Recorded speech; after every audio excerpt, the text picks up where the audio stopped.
I'm the last one.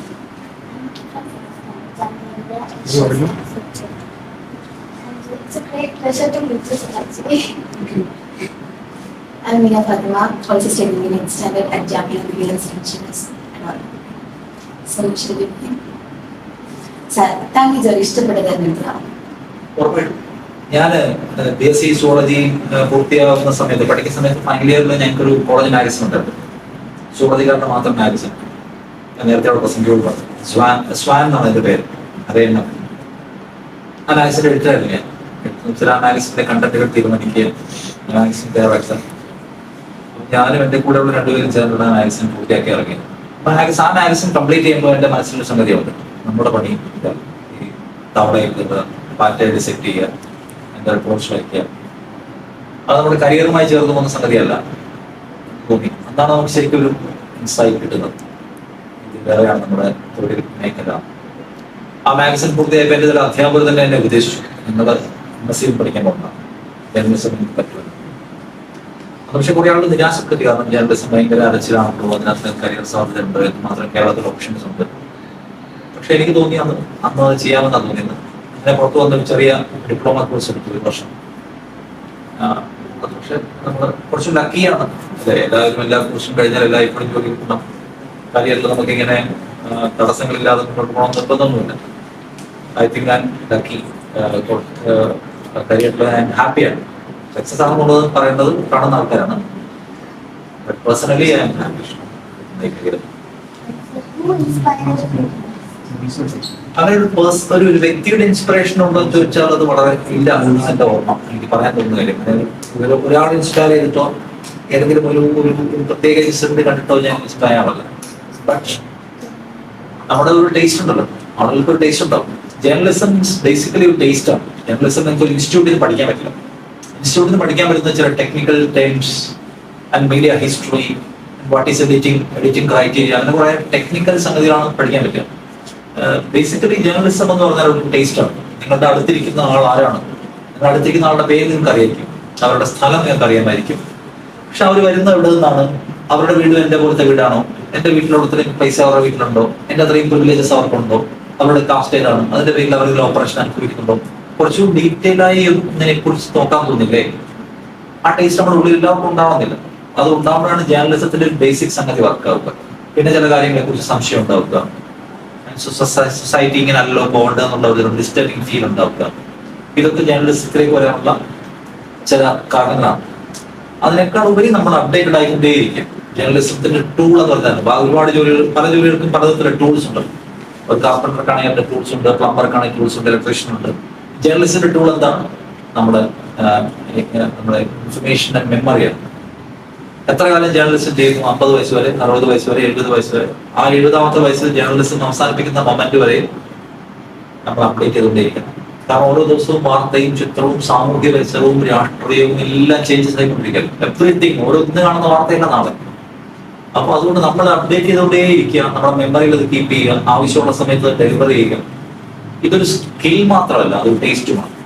നമുക്ക് രാവിലെ പത്രം എടുത്ത് വായിച്ചു നോക്കും, പത്രത്തിലെ ഫ്രണ്ട് പേജിൽ ഒരുപാട് വാർത്തകളുണ്ട്. ഏറ്റവും അവസാനത്തെ പേജിൽ ഒരു സ്പോർട്സ് ആയിരിക്കും ചിലപ്പോൾ നമുക്ക് വായിക്കാൻ ഇഷ്ടം. നമുക്ക് നേരെ അതിലേക്ക് ജമ്പ് ചെയ്യും. ജേർണലിസ്റ്റ് അയാൾക്ക് ഇഷ്ടമില്ലാത്ത വാർത്തയും വായിക്കും. ഫിനാൻഷ്യലി സാമ്പത്തിക രംഗവുമായി ബന്ധപ്പെട്ട് ഭയങ്കര ടെക്നിക്കൽ ആൻഡ് കോംപ്ലിക്കേറ്റഡ് വാർത്തയാണ് നമ്മൾ വിട്ടുകളയും. ബട്ട് ജേർണലിസ്റ്റിന് എല്ലാ വാർത്തയും വായിക്കാൻ തോന്നണം. ആൻഡ് എല്ലാം അപ്ഡേറ്റ് ചെയ്യാൻ പറ്റും. അപ്പൊ അതൊരു ടേസ്റ്റ് ആണ്, ടെക്നിക്കലി ചെയ്യാൻ പറ്റും. ആ ടേസ്റ്റ് ചില ആളുകൾക്ക് ഉണ്ടാവും. അങ്ങനെയുള്ള ആളുകളാണ് ഇതിനകത്തേക്ക് വരുന്നതാണ് എനിക്ക് തോന്നുന്നത്. ബാക്കിയുള്ള ആളുകൾ ചിലപ്പോൾ വന്നേക്കാം, ബട്ട് സർവൈവ് ചെയ്യാൻ പറ്റും, എക്സൽ ചെയ്യാൻ പറ്റും. അതായത് പ്രശ്നമാണ്.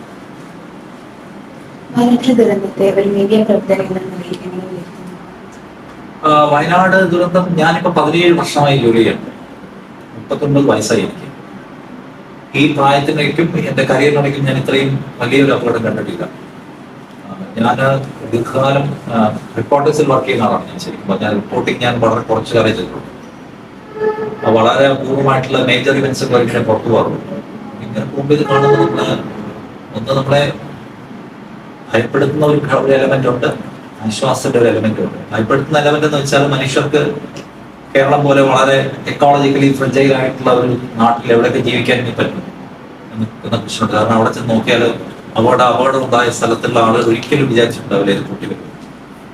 നോക്കൂ, 5 കിലോമീറ്റർ 4.8 കിലോമീറ്റേഴ്സ് ദൂരം 7 മിനിറ്റ്സ് കൊണ്ട് തകർത്തത്. നിങ്ങളുടെ ലോജിക്കലി നമുക്ക് ഇമാജിൻ ചെയ്യാൻ പറ്റില്ല. 4.8 കിലോമീറ്റേഴ്സ് ദൂരം 7 minutes. Damage has been done. എല്ലാം കഴിഞ്ഞു. വന്നവരെല്ലാം ഇറങ്ങിപ്പോയി. ആളുകൾ മരിച്ചു, ആളുകൾ ചാലിയാറിലേക്ക് പോയി, കുറെ ആളുകൾ മണ്ണടിയിലേക്ക്. കേരളം അങ്ങനെ ഒരു എക്സ്പീരിയൻസ് ചെയ്തിട്ടില്ല.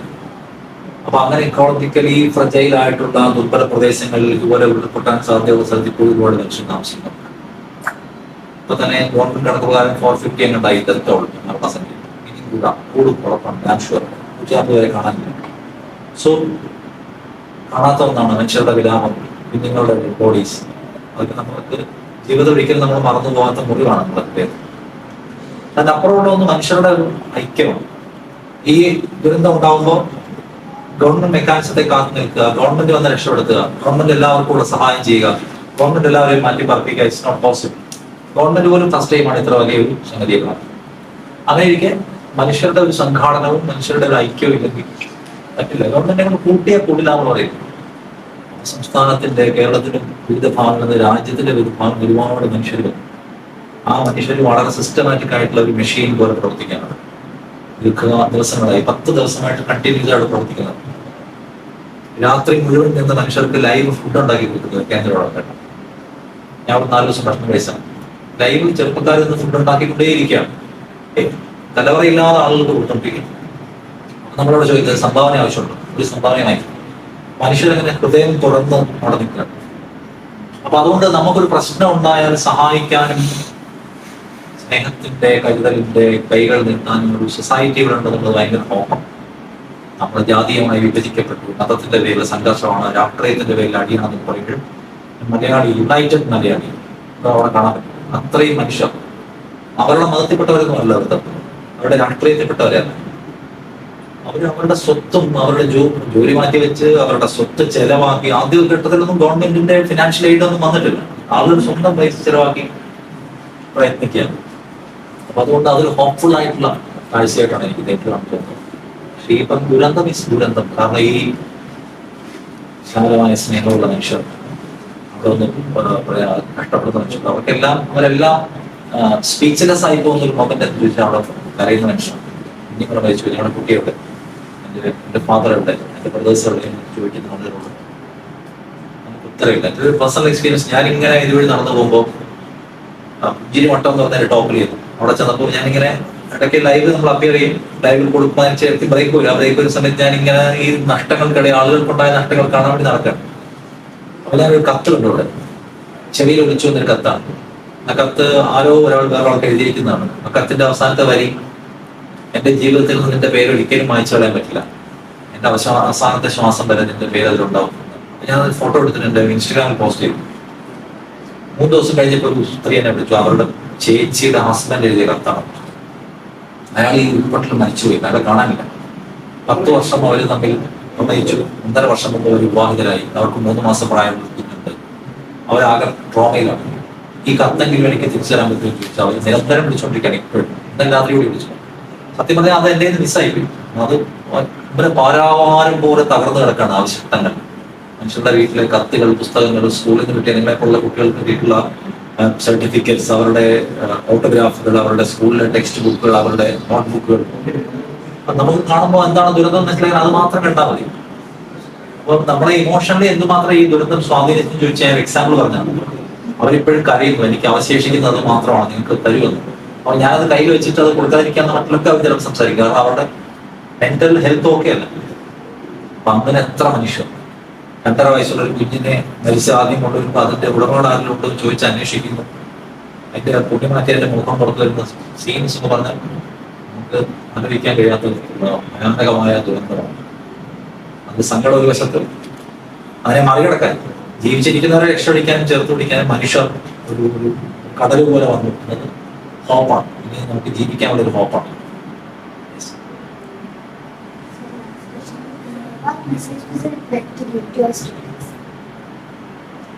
മെസ്സേജ് എന്താണ് ചോദിച്ചാൽ ഞാൻ പിന്നെ പറയാ, നമ്മുടെ ഈ വയനാട്ടിൽ കണ്ട മനുഷ്യരില്ലേ, അവരെ പോലെ ആവുക എന്നാണ്.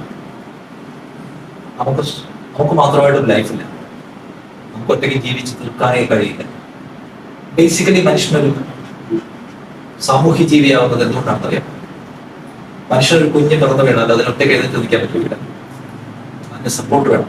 എത്ര കാലം അതിന് സ്വന്തമായി ഭക്ഷണം കഴിക്കാൻ, സ്വന്തമായി ഇറങ്ങി നടക്കാൻ, സ്വന്തമായി ഇര തേടാൻ പറ്റുന്നത് വരെ അതിന് സപ്പോർട്ട് വേണം. വേറെ ഒരു ജീവിക്കും അതിന്റെ ആവശ്യമില്ല. വേറെ ജീവിയും പിറന്നു വീണാൽ അടുത്ത മൊമെന്റിൽ അത് നേരെ നിൽക്കാൻ പഠിക്കും. കുറച്ച് കഴിഞ്ഞാൽ അത് ഇര തേടാൻ പഠിക്കും. വളരെ ഷോർട്ട് ടൈമിൽ മാത്രമേ അതിന് സഹായം ആവശ്യമുള്ളൂ. മനുഷ്യൻ അങ്ങനെയല്ല. സഹജീവികളുടെ കരുണയില്ലെങ്കിൽ മനുഷ്യന് അതിജീവിക്കാൻ പറ്റില്ല. അതിന്റെ സൈസവത്തിൽ അത് ഇല്ലാതായിപ്പോകും. അതുകൊണ്ടാണ് മനുഷ്യർ സൊസൈറ്റി ബിൽഡ് ചെയ്തത്. വേറെ ജീവികൾക്കൊന്നും ഈ രൂപത്തിലുള്ള ഒരു സൊസൈറ്റി ഇല്ല. കാരണം ആ തരത്തിലുള്ള പാരസ്പര്യം കൊണ്ട്, ഹാർമണി കൊണ്ട് സൊസൈറ്റിക്ക് മനുഷ്യൻ അതിജീവിക്കുന്നു. ആ ബേസിക് ഐഡിയ നമ്മുടെ മനസ്സിലുണ്ടാവും. സഹകരിച്ചേ പോകാൻ കഴിയും, സ്നേഹിച്ചേ പോകാൻ കഴിയും. നമ്മുടെ കയ്യിൽ എല്ലാം ഇല്ല, കുറച്ച് അപ്പുറത്ത് കിട്ടണം. അവരുടെ കയ്യിൽ എല്ലാം ഇല്ല, കുറച്ച് നമ്മൾ കൊടുക്കണം. സ്നേഹമായാലും വിഭവങ്ങളായാലും എന്തായാലും നമുക്കൊരു ത്രെഡ്സ് ഉണ്ട്. പ്രകൃതിയോട് മല്ലിട്ട് ജീവിക്കുന്ന മനുഷ്യരാണ്. നമുക്ക് വലിയ തോതിലുള്ള മാരക വ്യാധികൾ വരുന്നുണ്ട്. നമുക്ക് ചിലപ്പോൾ വഴിയിലൊരു വീട് ഉപയോഗിക്കാം, ആക്സിഡന്റ് ഉണ്ടായേക്കാം. ഇതിലെല്ലാം മനുഷ്യരുടെ സഹായം. അതുകൊണ്ട് മനുഷ്യരോടൊപ്പം നിൽക്കുക എന്ന് പറഞ്ഞ ഐഡിയയെ നമ്മൾ എപ്പോഴും ഉള്ളിക്കൊണ്ട് നടക്കണം. ബെറ്റർ. നമ്മുടെ സൊസൈറ്റി ഭയങ്കര മോശമായിക്കൊണ്ടിരിക്കുന്നത് യാഥാർത്ഥ്യവുമാണ്. ഈ വയനാട് ദുരന്തത്തിന്റെ ഈ വൈകാരിക ഒരു പീക്ക് കഴിഞ്ഞാൽ പിന്നെ മനുഷ്യൻ ഈ ഡിവിസീവായിട്ടുള്ള കാര്യങ്ങൾ സംസാരിച്ചു തുടങ്ങി. അപ്പോൾ ആളുകളുടെ ഈ ഡിവിസീവായ കാര്യങ്ങൾ ഒരു പ്രശ്നം, അത് എല്ലാ കാലത്തും നമ്മുടെ സമൂഹത്തിന്റെ ഉള്ളിലുള്ളതാണെങ്കിലും അതിനെ മാക്സിമം ഇഗ്നൈറ്റ് ചെയ്യാനും കത്തിക്കാനും ഡെലിബറേറ്റ് ആയിട്ട് പർപ്പസ്ഫുള്ളി ഒരു കൂട്ടം ആളുകൾ ശ്രമിക്കുന്ന കാലമാണ്. കാലത്തിലാണ് ഡിവൈഡ് ചെയ്ത് കഴിഞ്ഞാൽ പിന്നെ അതിനകത്തുള്ള പൊളിറ്റിക്കൽ ഗെയിൻ ഉണ്ടാക്കാൻ അത് മനസ്സിലാവും. ഞാൻ പറഞ്ഞതിന്റെ സംഗതി മനസ്സിലുണ്ടോ? അപ്പൊ ഒരു വളരെ ഡെലിബറേറ്റ് ആയിട്ടുള്ള പർപ്പസ്ഫുൾ ആയിട്ടുള്ള ഒരു പ്രവർത്തനം അപ്പുറത്ത് നടന്നുകൊണ്ടിരിക്കുകയാണ്. അപ്പൊ നമ്മുടെ എഫോർട്ടും നമ്മുടെ റെസ്പോൺസിബിലിറ്റിയും കൂടി എന്തിനാണ് അതിനെ തടയാൻ? കാരണം അത് കത്തിയാൽ പിന്നെ നമ്മുടെ സൊസൈറ്റിയിൽ കലാപങ്ങളുണ്ടായിട്ടുള്ള ഒരു നാടിന് പിന്നെ തിരിച്ചു വരവില്ല. ഗുജറാത്ത് നമുക്കറിയാം, മണിപ്പൂർ നമുക്കറിയാം. അവിടെയൊക്കെ ഒരു വിഭജനത്തിന്റെ ഒരു ചോരക്കീറ് ഉണ്ടായിക്കഴിഞ്ഞു. അത് ഉണങ്ങില്ലേ ഒരു കാലത്ത് വളരെ പാടാണ്. ആ വിശ്വാസത്തിന്റെ പരസ്പര വൈരത്തിന്റെ പ്രശ്നം കിടക്കും. അപ്പൊ ആ കീറുണ്ടാക്കുന്ന ആരാണ്? ഉണ്ടാക്കുന്ന ആളുകളെ നമ്മൾ എന്ത് ചെയ്യും? തടയുക എന്നുള്ള റെസ്പോൺസിബിലിറ്റി ആണ്. സമാധാനത്തിനും സന്തോഷത്തിനും നമുക്ക് വേണ്ടി, നമ്മുടെ കുഞ്ഞുങ്ങൾക്ക് വേണ്ടി, നമ്മുടെ തലമുറകൾക്ക് വേണ്ടി അപ്പൊ നമ്മൾ അതിനൊരു കോൺട്രിബ്യൂഷൻ കൊടുക്കണം. നമ്മൾ ഒരുപാട് അധ്വാനിക്കാൻ പോകാല്ല. ആ കോൺട്രിബ്യൂഷന്റെ ഒന്നാമത്തെ സ്റ്റെപ്പ് എന്താണ്? നമ്മളൊരു പൊളിറ്റിക്കൽ ബീയിങ് ആവും. പൊളിറ്റിക്കൽ ബീയിങ് എന്ന് വെച്ചാൽ ഞാൻ പറയുന്നത് മനുഷ്യർക്കിടയിലുള്ള സഹവർത്തിത്വവും ഹാർമണിയും സ്നേഹവുമാണ് പ്രധാനമന്ത്രി വിശ്വസിക്കുന്ന ഒരാളാവുക. ഇനഫ്. നിങ്ങളത് പ്രൊപ്പഗേറ്റ് ചെയ്യണമെന്ന് കൂടി ഞാൻ പറയും. നമ്മൾ സ്നേഹവും സൗഹൃദവുമാണ് നമ്മുടെ മുന്നോട്ട് പോക്കിനുള്ള ഏക വഴി. നമ്മൾ വിശ്വസിക്കുന്ന എല്ലാ പ്രത്യേക ശാസ്ത്രങ്ങളും മതങ്ങളും എല്ലാം പഠിപ്പിക്കുന്ന എന്താണ്? സാഹോദര്യം ഇല്ലാതെ സാധ്യം മുന്നോട്ട് പോകാൻ കഴിയില്ല. നിങ്ങളുടേത് മാത്രമായിട്ടുള്ള ഒരു മതം, നിങ്ങളുടേത് മാത്രമായ വിശ്വാസം, നിങ്ങളുടേത് മാത്രമായ ഒരു ലോകം അതിജീവനം ഏതെങ്കിലും ഒരു മതം നിങ്ങൾ ടെക്സ്റ്റ് ചെയ്യുന്നു, പഠിപ്പിക്കുന്നില്ല. സോ അതുകൊണ്ട് നമ്മളൊരു ബോധ്യമുള്ള ഹ്യൂമൻ ബീങ് ആയിരിക്കും. ഞാൻ ഒറ്റയ്ക്കല്ല, ഞാൻ സ്വാർത്ഥനല്ല. എൻ്റെ അനുയായികളും എൻ്റെ മക്കളും എൻ്റെ ഫാമിലി മെമ്പേഴ്സും ആവാതിരിക്കാൻ ഞാൻ ആഗ്രഹിക്കും, ശ്രമിക്കുമെന്ന് വിചാരിക്കുന്നത് നമ്മളത് സ്റ്റാർട്ട് ചെയ്യും. സോ അതാവണമെന്നാണ് ഞാൻ പറയുന്നത്. ബാക്കിയൊക്കെ കരിയറിനെ കുറിച്ചുള്ള കാര്യങ്ങളൊക്കെ വേറെയാണ്. അതൊക്കെ എന്താണ്, അതൊക്കെ എന്താണ് സംഭവിക്കുക, എവിടെ എത്തിച്ചേരുക എന്നുള്ളത് വേറെ കാര്യമാണ്. ഇത് പക്ഷെ നമുക്ക് പറ്റും, നമുക്ക് ചെയ്യാൻ പറ്റുന്ന കാര്യം.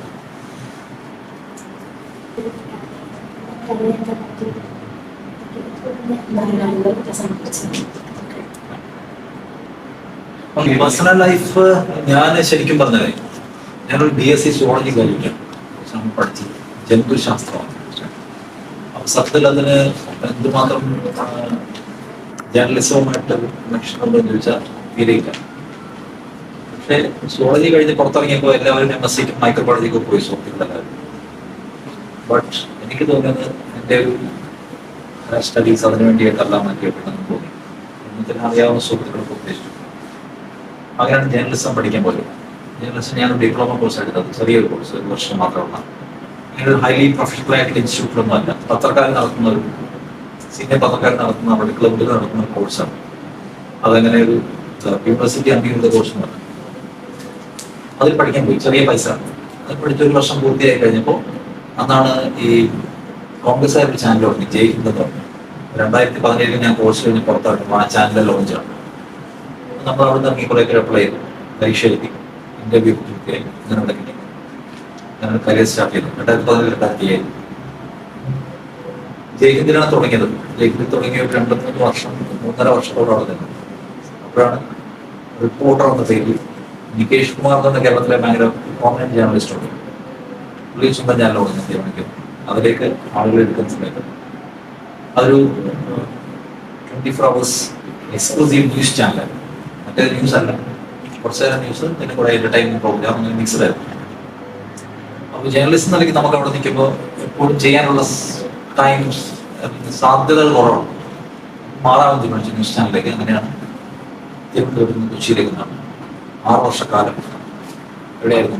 ഈ പറയുന്ന കൊച്ചിയിലായിരുന്നു റിപ്പോർട്ടും ഒരു ഘട്ടം കഴിഞ്ഞു. അവിടെ നിൽക്കുമ്പോൾ എവിടെ നിന്നാലും കുറെ കഴിയുമ്പോൾ നമുക്ക് ഒരു സാച്ചുറേഷൻ ലെവൽ വരുള്ളൂ. കുറെ മടുപ്പോ മാറാനുള്ള ഓഫ്കോഴ്സ് നമുക്ക് ഫിനാൻഷ്യൽ ബെനിഫിറ്റ് ഒരു പ്രധാനപ്പെട്ട കാര്യം, ശമ്പളം. അങ്ങനെ കോഴിക്കോട്ടേക്ക് മാറി. 2017 ഞാൻ വന്നത്. 2026 7 വർഷമായിട്ട് തുടരുക. Happy. Thank you, sir. It was a great opportunity for us to review and I learned a lot from you. Thank you. സന്തോഷം. And all the students are our thank you.